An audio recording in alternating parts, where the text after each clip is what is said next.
I love the front hub conversion kit. I live in Pennsylvania where there's lots of hills. This thing is great for pulling up hills. We have trails that are flat by the river, which is great, but if you're going to take it through bike trails and jumps, these things are garbage, so don't get them for that. You want them for street bikes, and you want them for hills, and you want them for some soft, easy trails. That's about it. Anyway, they're simple to put on. The hardest part, the front wheel is really not that hard, but I want to let you know that you're going to want to put these torque arm on both sides. Some people will tell you it's okay to put them on one side if you're steel, two sides if you're aluminum. But no, even with these chromollies, these new batteries, they're banging so hard they'll cause the dropouts to bend. I had a 48 volt that could deliver 30 amps continuous. It's only 13 amp hours, and it actually bent the dropout on the other side. And I just moved to it's a cheaper battery because it's naked. It doesn't have the on-off switch.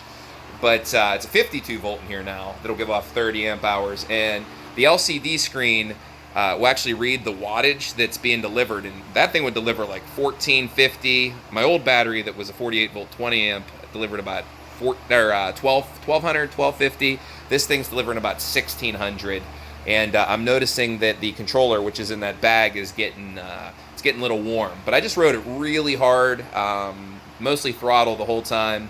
And I was doing about 35 on flat. I weigh 190 pounds with this setup, and I mean it went for 13 miles, and like it got warm. But this battery, I really feel it's a 30-mile battery if you're pedaling. And that's 20 amp hours on there as well.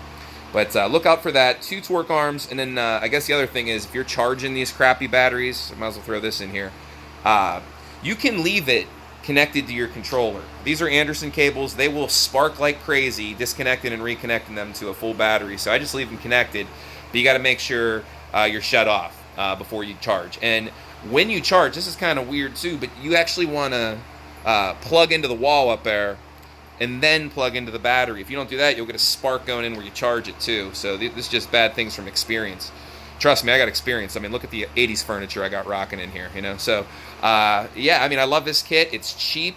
And then the other thing I guess I should tell you guys is I actually ordered this battery off of Alibaba Express. So it was like a little over $200 compared to these Heilong's, which are selling for like $400 on Amazon.